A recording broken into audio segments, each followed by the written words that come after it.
yang paling pertama yang perlu kita ingat, cara peredaran pangan olahan yang baik ya. Ada sebuah jenisnya sebenarnya banyak ya, tetapi di Indonesia ini kita buat menjadi satu istilah. Baik, tadi mungkin belum disebutkan bahwa dasar hukum dari cara peredaran pangan itu.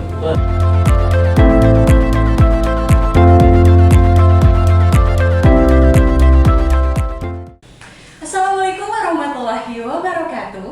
Hai Sobat Peredaran, jumpa lagi dalam Ngopi, ngobrol bareng Food Inspector. Nah, apa kabar nih Sobat Peredaran dimanapun Anda berada? Semoga sehat selalu ya, walaupun pandemi masih melanda. Nah, ngomong-ngomong soal sehat, gimana sih caranya kita agar bisa menjaga tubuh kita tetap sehat? Salah satu hal yang perlu kita lakukan tentunya adalah menjaga asupan makanan kita dong. Mengonsumsi makanan yang aman, bermutu, dan bergizi. Nah, ngomong-ngomong tentang makanan yang aman, bermutu, dan bergizi, Sobat Peredaran tahu dong tugas Badan POM adalah untuk mengawal 3 aspek tersebut di sepanjang rantai peredaran tentunya. Nah, apa sih yang harus dilakukan oleh Badan POM tentunya selaku regulator, oleh produsen ataupun oleh distributor untuk mengawal keamanan mutu dan gizi pangan. Nah, kami di sini Badan POM mengeluarkan peraturan atau mengatur kaidah terkait cara peredaran pangan olahan yang baik. Apa ya cara peredaran pangan olahan yang baik itu, atau biar mudahnya kita singkat CPR-POB. Nah, telah hadir bersama saya di sini pakar dari CPR-POB. Wah, udah molotok lah ini mah, pokoknya masternya. Telah hadir di sini ada Bapak Dr. Dasep Wahidin, SSI APTMSC. Apa kabar Pak? Alhamdulillah. Sehat selalu ya. Alhamdulillah. Tetap semangat? Siap. Nah, sebelumnya saya belum kenal ini siapa sih Bapak Dr. Dasep?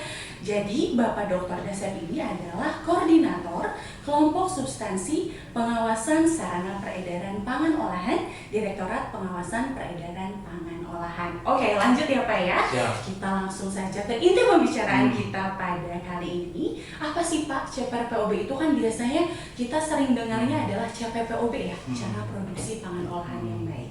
Silakan Pak. Baik. Sebelum kita masuk ke inti pertanyaan tadi ya dari Mbak Caca ya. Jadi yang paling pertama yang perlu kita ingat, cara peredaran pangan olahan yang baik ya. Iya. Ada sebuah kata yang menjadi kunci di situ, yaitu adalah cara baik atau cara yang baik. Iya. Kalau kita ambil dari istilah Codex Alimentarius Commission ya, jadi yang cara yang baik ini adalah good practice. Oke, jadi cara PPB ini adalah salah satu dari jenis dari good practice. Iya. Oke, kalau kita tarik lagi ke peraturan atau ke standar internasional yang di Codex ya, good practice ini disebutkan dalam Good Hygienic Practices atau GHP. Iya. Oke, nah GHP ini kalau kita melihat dari sisi produksi, nah, GHP ini diimplementasikan dalam bentuk cara produksi pangan olahan yang baik, Iya. atau CPPOB tadi yang disebut oleh Mbak Caca ya. Nah, untuk di peredaran jenisnya sebenarnya banyak ya, tetapi di Indonesia ini kita buat menjadi satu istilah yang sederhana, yaitu adalah cara peredaran pangan olahan yang baik, gitu ya. Nah, kalau kita gali lagi, sebenarnya cara peredaran pangan olahan yang baik itu adalah prasyarat dasar sebenarnya, prasyarat dasar untuk menjamin pangan itu aman, bermutu, dan bergizi. Nah, sekarang pertanyaannya, di rantai pangan manakah? Kalau kita bicara di peredaran, yang itu adalah cara peredaran pangan yang baik. Kalau kita bicara di gudang, adalah cara apa? Cara Caca, coba. apa ya? Di gudang cara Gudang, distributor, cara distribusi. Bisa Bukan, cara distribusi, penyimpanan. cara penyimpanan yang baik gitu ya, atau dalam bahasa Indonesia adalah good packaging practices atau GWP. Nah, itu salah satu atau beberapa contoh dari good practices. Ya, begitu. Oh baik, jadi sebetulnya CPR-POB ini bukan sesuatu hal yang baru ya. Tapi berarti Pak, untuk cara peredaran pangan olahan yang baik ini tadi kan Pak Dasep menyebutkan bahwa di gudang ada cara penyimpanan yang baik atau apapun itu. Berarti ini berlakunya cara peredaran pangan olahan yang baik itu di sarana peredaran yang mana saja, semuanya atau seperti apa gitu Pak? Ya. Baik, tadi mungkin belum disebutkan bahwa dasar hukum dari cara peredaran pangan baik itu adalah Peraturan Badan POM nomor 21 tahun 2021 ya. Jadi bagi para food lovers ya, itu kalau mau cari peraturannya bisa googling atau langsung ke jdgh.pom.go.id. Ya, silakan ya teman-teman ya. Dicek. Kata kuncinya adalah Sistem Manajemen Keamanan Pengolahan atau Sistem Jaminan Keamanan Pangan dan Mutu Pangan Olahan. Silakan teman-teman ya. Nah, di dasar hukum itu ya, di sana disebutkan bahwa para pelaku usaha peredaran, ya, jadi didefinisikan lagi ya, jadi semua pelaku usaha di rantai peredaran, mulai dari importir, distributor, ya, terus juga termasuk retail. Retailnya ada dua jenis, ada retail modern, ada retail tradisional. Nah, kurang lebih seperti itu. Oke, berarti ini ada kaitannya dengan SMKPO ya. Jadi pernah ada juga nih sobat peredaran, salah satu podcast kita yang membahas terkait SMKPO ya, betul ya Pak Dasep ya. Jadi ini memang ada kaitannya. Jadi penerapan SMKPO itu CPRPOB gitu. Kurang lebih konsepnya atau seperti apa Pak Dasep? Karena memang banyak sobat peredaran yang masih agak mix up gitu, bingung apa sih bedanya atau apakah itu sesuatu hal yang sama gitu. Baik. Begini, kalau kita buat dalam bahasa sederhana ya, para food lovers ya. Jadi yang namanya CPRPOB atau cara aturan pangan baik adalah bagian dari SMKPO atau Sistem Manajemen Keamanan Pengolahan. Ya.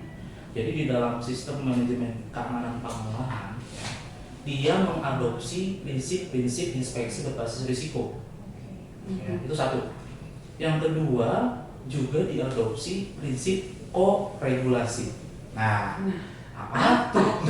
Koregulasi apa tuh ya? Oke ya. Coba, apa tuh pada saya? Jadi gini, yang pertama adalah inspeksi berbasis risiko. Itu artinya bahasa sederhana ya, saya selalu buat sederhana. Karena katanya orang yang pintar itu adalah orang yang bisa menyederhanakan hal yang rumit ya. Jadi yang namanya inspeksi berbasis risiko adalah suatu metode inspeksi atau pemeriksaan ya yang menitik beratkan kepada faktor-faktor risiko yang signifikan terhadap keamanan pangan. Itu inspeksi berbasis risiko ya. Jadi kurang lebih kalau teman-teman yang tahu konsep HACCP harusnya tahu ada yang namanya CCP. Nah, teman googling aja ya, saya nggak akan jelasin ya, mungkin di video selanjutnya ya. Oke. Yang kedua adalah konsep koregulasi. Konsep koregulasi itu adalah kurang lebih ya, kolaborasi antara pemerintah atau regulator dengan pelaku usaha ya, untuk mencapai tujuan bersama. Tujuan bersamanya apa? Menjamin pangan yang diproduksi dan untuk diperdagangkan itu aman ya, berkualitas dan juga bergizi. Itu ya. Jadi intinya ada di situ. Oke, wah ternyata nih kita dapat ilmu baru lagi. Bukan hanya ternyata CPRPOB itu bisa dibilang tidak sesimpel itu juga ya Pak Dasep ya. Nah sekarang kita mungkin akan beralih langsung kita bedah, mungkin nggak akan banyak ya karena waktu kita terbatas, tapi kita akan coba gali satu persatu sebetulnya aspeknya itu apa saja. Kalau misalkan mungkin sobat peredaran itu lebih familiar tadi yang seperti saya katakan sebelumnya dengan CPPOB, diatur segala macam yang terkait higien sanitasi, bangunan dan lain sebagainya. Nah kalau di CPPOB ini aspek penting apa saja sih Pak yang diatur? Oke, baik.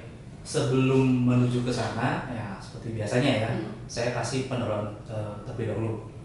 Jadi kalau tadi kita singgung terkait cara produksi pangan baik ya, nah, kita kembali lagi konsep dasar tadi. Jadi yang namanya cara yang baik itu adalah fondasi, itu adalah prasyarat dasar. Tanpa itu nonsens. Omong kosong ada pangan yang aman. Jadi harus ada dulu yang namanya cara yang baik diterapkan di situ. Nah, di CPPOB ya ada satu tahapan selanjutnya. Jadi ketika pelaku usaha ya sudah menerapkan cara produksi pangan baik secara konsisten ya, Bapak ya, dia bisa melangkah lebih lanjut, yaitu dengan menerapkan HACCP. Ya, jadi setelah menerapkan CPPOB, menerapkan HACCP, nah setelah itu dia bisa menerapkan yang dikenal dengan tadi ya sistem pengawasan mandiri. Kalau di produksi itu dikenal dengan namanya program manajemen risiko. Jadi beda dari penerapan CPPOB ditambah penerapan HACCP ditambah dengan penerapan sistem pengawasan secara mandiri. Ya. Di peredaran polanya sama. Dasarnya adalah CPPOB, ya, ditambah dengan ketika dia konsisten ya, sudah menerapkan itu, ditambah dengan penerapan HACCP, ya, ditambah lagi dengan sistem pengawasan mandiri. Jadi ASN KPO. Oh baik, jadi di peredaran itu juga ada HACCP ya, tidak hanya di produksi ya Pak ya. Oke, wah ini ilmu baru nih buat kita semua ya sobat peredaran ya. Jadi kalau seperti itu nih Pak Dasep, untuk CPPOB-nya sendiri ini hal-hal dasar apa saja yang perlu diperhatikan gitu untuk yang dasarnya saja dulu. Baik, begini, balik lagi ke konsep ya. Saya ini orang yang suka bikin konsep. Jadi kalau misalnya kita lihat, kalau kita bikin sederhana ya, CPPOB itu sebenarnya hanya ada dua unsur di dalamnya. Satu adalah unsur sanitasi, satu adalah unsur higienitas atau hygiene. Kalau kita bicara sanitasi, itu lekat dengan istilah praktek atau implementasi atau upaya atau usaha, itu sanitasi. Kalau kita bicara hygiene, itu kita bicara kondisi, ya, kondisi, suatu suasana gitu ya. Yang pada intinya itu kondisi itu digunakan untuk tadi mencapai sanitasi, ya, atau sebaliknya dari yang tadi upaya itu untuk mencapai tadi kondisi yang hygiene. Jadi bisa saling melengkapi. Akan tetapi kalau kita bicara CPPOB gitu ya, kalau kita bicara sanitasi atau upaya-upaya, nah kita kembali ke proses yang ada di rantai peredaran. Di rantai peredaran itu ada 3 proses yang utama. Satu adalah penerimaan barang, yang kedua adalah penyimpanan, yang ketiga adalah pemajangan atau display. Jadi 3 itu proses atau sanitasinya. Di bagian hygiene-nya, kondisinya, ya, jadi begini. Pada prinsipnya untuk tadi menjamin pangan itu aman, ya, praktek sanitasi itu harus mencapai kondisi hygiene. Kondisi hygiene artinya dia bebas dari bahaya fisika, bahaya kimia dan bahaya biologi. Nah, kalau kita kembali lagi ke aspek ya, kita bicara hygiene adalah kondisi ya. Hygiene kaitannya dengan personel misalnya. Di retail mungkin Bapak pernah lihat ya, mungkin sering lihat ada karyawan retail yang dia memotong buah, atau ada karyawan retail yang dia menggoreng otak-otak, ya kan, teman-teman ya semua ya. Nah, kalau kita lihat dari sisi itu, ya, dari sisi hygiene itu ketika kita lihat personelnya, berarti personel itu harus apa? Ya tentunya. Ini jadi saya dites loh, gimana ya? Saya udah biasa jadi dosen kayak gitu. Jadi saya jadi berasa lagi kuliah sama dosen gitu ya. Untuk seseorang itu bebas dari bahaya kimia, fisika, kimia, minimal harus apa sih? Mencuci tangan gitu ya. Kemudian pakai yang sesuai gitu ya Pak ya. Pakaiannya misalkan pakai, kalau dibutuhkan sarung tangan harus menggunakan sarung tangan. Kalau misalkan dibutuhkan penutup kepala, menggunakan penutup kepala seperti itu ya. Gitu, ada satu dasar lagi sebenarnya. Saya nggak lulus nih. Mandi, harus mandi.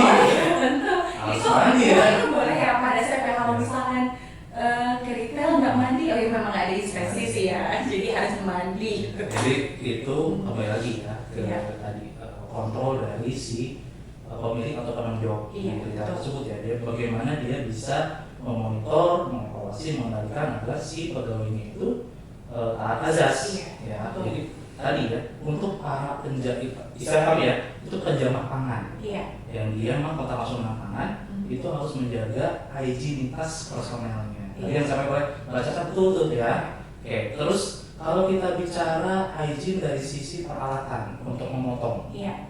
ya itu juga sama. Iya. Proses sanitasi seperti apa Mbak Caca untuk alat itu agar hygiene? Ya itu tergantung alatnya ya, betul ya. Misalnya, pisau harus dicuci, kemudian yes. harus tentunya ketika dipakai sudah kering gitu ya, bekas dicuci itu. Kemudian juga harus dipisahkan antara peralatan untuk memotong pangan yang mentah atau segar dengan pangan yang sudah matang, dan tentunya mungkin berbeda ya Pak ya untuk jenis peralatan yang lainnya ya. Betul nggak nih Pak? Betul. Betul. Alhamdulillah. Ya. Jadi itu ya proses sederhana kan? Iya. Sederhana. Jadi bukan hal yang rumit ya. Iya. Pangan itu kita bisa lihat dari sisi yang ya udah kecil sehari-hari ya. Iya. Nah itu satu aspek dari hygiene personel. Iya. Ambil contoh lain ya, terkait bangunan, hygiene bangunan. Ya. Iya. Ini saya cerita sedikit aja ya, hygiene bangunan. Jadi hygiene bangunan itu kita lihat dari sisi kebersihan. Iya. Nah, kebersihan itu jadi untuk tahu dia itu hygiene, ada praktek-praktek sanitasi yang harus diterapkan. Iya. Ya, misalnya menyapu, mengepel, ya. Nah itu adalah salah satu cara untuk tadi memastikan bahwa si bangunan itu bersih. Iya. Gitu ya, itu contoh sederhana. Oke. Nah, selain itu ya tentunya kita bicara soal misalnya aspek lingkungan sekitar retail misalnya, atau kita juga bicara aspek terkait alat angkutan atau transportasi, itu juga masuk ke dalam aspek CPRPOB. Ada satu lagi adalah terkait display atau pemajangan, terutama untuk produk-produk yang dia butuh rantai dingin. Ya, rantai dingin itu adalah produk-produk yang memang dia harus disimpan di lemari pendingin, ya, baik di suhu dingin atau suhu beku. Nah, untuk produk-produk yang membutuhkan ya treatment-treatment seperti itu, ya, aspek tadi ya hygiene dan sanitasi itu menjadi hal yang sangat signifikan. Nah, untuk menjamin tadi ya pangan itu aman dan bermutu dan juga Gizi ya. Nah, untuk yang tadi Pak, saya tertarik dengan yang rantai dingin. Berarti itu suhu dari ketika penerimaan, kemudian penyimpanan, pemajangan, sampai mungkin nanti kalau di gudang kan akan dikirimkan lagi ya. Itu dicek juga Pak, di CPRPOB untuk suhunya gitu ya. Jadi begitu, Mbak Caca. Jadi gini, sebenarnya SMKPO ini adalah sistem jaminan. Untuk tadi ya, keamanan pangan itu dijamin di situ. Nah, kita bisa bayangkan, ambil contoh misalnya es krim. Misalnya Mbak Caca punya pabrik es krim, gitu ya. Dijaga betul, ya CPOB-nya diterapkan, asapnya diterapkan, suhunya juga dijaga selalu di bawah minus 18 derajat Celcius. Tetapi di perjalanan, ya, alat transportasinya, si truknya itu, supirnya nakal, dimatiin lah si mesin pendinginnya biar solarnya itu hemat, terus dia bisa dapat uang lebih kan. Lalu apa yang terjadi dengan es krim? Es krimnya berubah bentuk, ya kan? Ketika sampai ke retail, ya, yang es krim itu berubah bentuk ya, disimpan di alat pendingin yang juga tidak pernah dirawat, ya kan? Tidak pernah di defrost, tidak pernah dicek atau dimonitor suhunya. Apa yang terjadi dengan si es krim tersebut? Minimal mutunya sudah turun. Ya, kita belum bicara soal keamanannya. Nah itu jadi berdasarkan hal tersebut, nah, kami sebagai inspektur ya itu akan selalu memantau ketika melakukan inspeksi yang tadi disebut oleh Mbak Caca, dari mulai pengangkutan, penyimpanan ya, sampai dengan di display itu harus sesuai dengan apa yang disampaikan oleh produsen. Jadi gampang lihat di si labelnya. Ada petunjuk penyimpanan ya. Jadi cek label ya teman-teman ya, jangan lupa ya, itu penting banget. Kalau di peredaran itu label merupakan kunci ya. Jadi cek labelnya teman-teman ya, termasuk adalah terkait tadi petunjuk penyimpanan. Tuh berarti ya, jadi apa yang tertera di label yang sudah dituliskan oleh produsen di produk tersebut, misal penyimpanan harus di minus 18 derajat, kita harus pastikan juga ya, tentunya sebagai konsumen yang cerdas untuk membantu tugas para food inspector ini agar makanan yang kita konsumsi tentunya aman, bermutu dan bergizi. Nah, ada sedikit lagi pertanyaan pada saya, boleh ya? Silakan. Tadi kan kita sudah membedah seputar higien dan sanitasi bangunan, kemudian personel ketika penyimpanan di gudang, pengiriman dan sebagainya. Nah, di chapter POB ini, apakah untuk aspek legalitas itu juga menjadi salah satu parameter penilaian? Ya, betul. Itu salah satu parameter penilaian. Di sini artinya ini, legalitas di sini itu bukan hanya terkait produk. Kalau produk tentunya teman-teman protokol atau saya udah tahu ya. Kalau di Badan POM itu ada 2 jenis ya, ada MD, ada ML, ya kan. Terus juga ada terkait industri rumah tangga, ada IRT, ya, itu terkait legalitas dari produknya. Tapi juga dalam sektor POM itu juga kita harus mengecek legalitas dari si usahanya. Ya, minimal ya, kalau kita semua ya, kita itu Badan POM selalu mengecek terkait izin usaha. Ya, dalamnya adalah ada di NIB, gitu ya, begitu berbicara. Nah, ada tambahan lagi sebenarnya. Jadi chapter POB ini yang menjadi pembeda dengan yang versi sebelumnya. Percaya. Emang sebelumnya ada versi? Ada. Ada juga. Dulu itu ada yang dikenal dengan cara retail pangan yang baik. Khusus untuk retail berarti. Khusus untuk retail modern. Diterbitkan tahun 2011. Ada satu lagi adalah cara retail pangan baik di pasar tradisional. Itu diterbitkan 2015. Itu semua kita buat, kita sederhanakan, kita harmonisasikan, ya, ditambah dengan tadi uang ikutnya kita tambah, jadilah Perbepom nomor 21 tahun 2021. Udah diingat ya, sobat peredaran ya. 21 ya. Nah, nomor cantik ya. Nah, jadi tadi selain legalitas ada sebenarnya 3 aspek yang baru. Yang pertama adalah aspek tanggung jawab manajemen. Tanggung jawab manajemen. Yang kedua adalah aspek rencana keamanan pangan. Atau dalam istilah yang lebih umum adalah HACCP. Yang ketiga adalah aspek sistem manajemen mutu. Wah, apa tuh Pak? Kalau di bahasa sederhana adalah SOP. Oh, jadi SOP juga dicek ya. Betul. Kalau tanggung jawab manajemen itu contohnya seperti apa Pak? Tanggung jawab manajemen itu ada 2 aspek yang menarik. Yang pertama adalah wawasan terkait keamanan pangan. Yang kedua adalah komitmen. Iya. Itu dituangkannya dalam bentuk apa untuk komitmen itu? Apakah visi misi perusahaan atau seperti apa? Biasanya kita kalau wawasan adalah melakukan interview. Kita interview pemiliknya, tanggung jawabnya gitu ya, terkait bagaimana mereka menjamin keamanan pangan.